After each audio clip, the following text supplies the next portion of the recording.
नमस्कार, ओनेगाइस्मास। बुशिदो स्पिरिट के सीरीज में आज हम लोग बात करेंगे शिकाता गा नाई। शिकाता गा नाई Zen Buddhism, Japanese Zen Buddhism की फिलॉसफी है, जिसका मतलब है कि it can not be held, there is no other way. मतलब कि ये कुछ नहीं हो सकता, अभी ये चीज़ असंभव है और उसके लिए वो छोड़ देते हैं। तो इस सीरीज में हम बात करेंगे शिकाता गा नाई। Thank you very much for watching this series and I hope you people are liking this. So once again welcome to this channel. लोगों के दिमाग में ये आता है कि शिकाता गा नाई जो बात है उसका मतलब ये होता है कि अभी सरेंडर कि नहीं हो सकता है तो इसलिए उसको छोड़ देना। लेकिन इसका ये मतलब नहीं है। जैसे हमारे श्रीमद् भागवत गीता में भगवान श्री कृष्ण अर्जुन को बोलते हैं कि कर्मणेवा अधिकारस्तु मा फसु कदाचन। इसका ये मतलब नहीं होता है कि आप कर्म मत करो। कर्म करने का उनका कहने का मतलब ये है कर्म करते रहो, फल की चिंता मत करो। परिणाम की चिंता के बदले में जो प्रोसेस है, जो कि प्रक्रिया है, प्रक्रिया पर ध्यान दो, न कि परिणाम के ऊपर। परिणाम आएगा, जो होना है वो तो परिणाम आएगा ही, प्रक्रिया पर ज़्यादा से ज़्यादा ध्यान करना चाहिए। शिकाता गा नाई का मेन मकसद वो एनकरेज करने का है कि जो चीज़ें असंभव हैं, जो चीज़ें या अनएक्सपेक्टेड हैं, जो सडन कुछ हो गया, तो उसके लिए आप क्या कर सकते हैं, वो आपके कंट्रोल में नहीं है। तो आपको जैसे एक बहुत अच्छा गौर गोपाल दास जी को अगर आप फॉलो करते होंगे तो आप सुनेंगे, वो बोलते हैं प्रॉब्लम को समझो, प्रॉब्लम को दो भाग में बांट दो। अगर प्रॉब्लम आता है, समस्या आती है तो उसको दो भाग में बांटो। एक कैन आई सॉल्व इट और दूसरा it can not be solve. अगर इट कैन बी सॉल्व, अगर ये सॉल्व हो सकता है तो मैं उस समस्या के लिए क्यों परेशान हूँ, why I should be worried about that problem. अगर दूसरा जो है it can not be solve तो why I should be worried. तो उसी तरह से शिकाता गा नाई का ये मतलब है कि आप अपने काम पर ध्यान दो, परेशान होने की ज़्यादा ज़रूरत नहीं है। आपके पास जो एनर्जी है, जो पॉजिटिव एनर्जी है, उस पॉजिटिव एनर्जी को आप उसको इन्वॉल्व करो अपने आप को और उसको आगे ले जाने की कोशिश करो। एक बहुत अच्छी बुक है जिसके ऊपर लगभग बुशिदो स्पिरिट से मिलती जुलती है, the black swan. The black swan Nassim Taleb की लिखी हुई सबसे अच्छी बुक है। कभी भी आपको टाइम मिलेगा तो इसको ज़रूर पढ़िएगा। कि जीवन में कभी कभी असाधारण घटनाएं घट जाती हैं जिसके लिए कि आप तैयार नहीं होते हैं, और उसके लिए परिणाम ये होता है कि आप टूट जाते हैं, बिखर जाते हैं।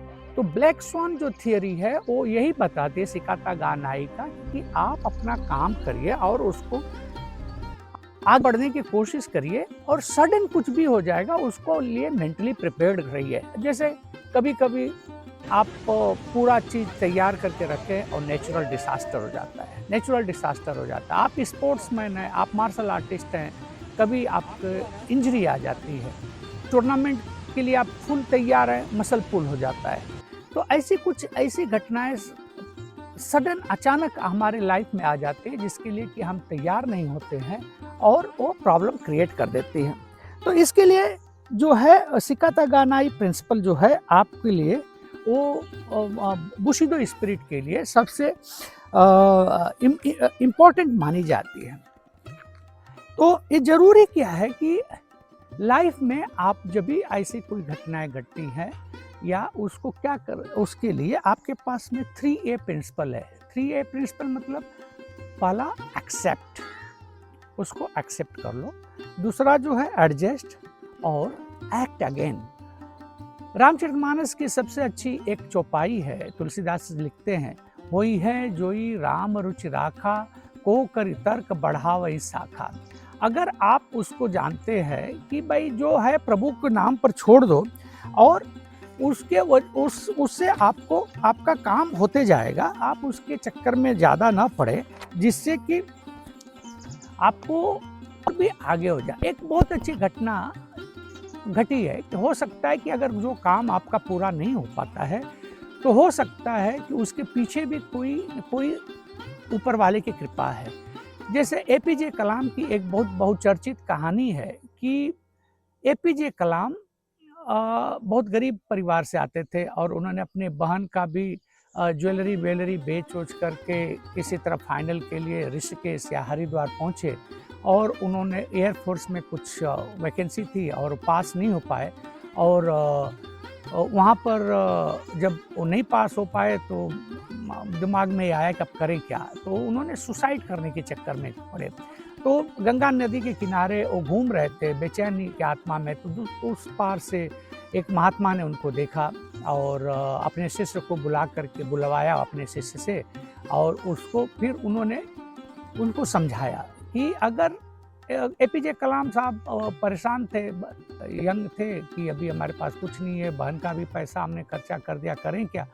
तो उन्होंने उसको समझाने की कोशिश किया कि आप जो है हो सकता है इससे अच्छी चीज़ें आपके लिए मालिक ने रखा है, तो आप इसकी चिंता मत करिए। और इतिहास आपको मालूम है, एयरफोर्स में नहीं हुए लेकिन एयरफोर्स के कमांडर बन गए, बाद में राष्ट्रपति बने, तो हिंदुस्तान की सब फोर्सें उनके अंडर में थी। तो जो है आप अपने आप को जो भी काम आप करते हैं उसको पूरा समर्पित हो जाएं और समर्पित होकर के उस काम को करें, परिणाम तो आएगा। प्रक्रिया को एंजॉय करिए, परिणाम तो ऑटोमेटिक आएगा। तो इस सब शब्दों के साथ ही मुझे उम्मीद है कि सिकाता गा नाई के बारे में आप और भी ज़्यादा अध्ययन करेंगे और कमेंट बॉक्स में अपना विचार ज़रूर लिखिए और इस चैनल को सब्सक्राइब करना ना भूलें, जिससे कि हम पूरे बुशिदो स्पिरिट सीरीज के 10 भागों को आप तक पहुंचाते रहें। और इसी के साथ दूसरे वीडियो में हम मिलेंगे। नमस्कार, धन्यवाद, अरिगतो गोजाइमास।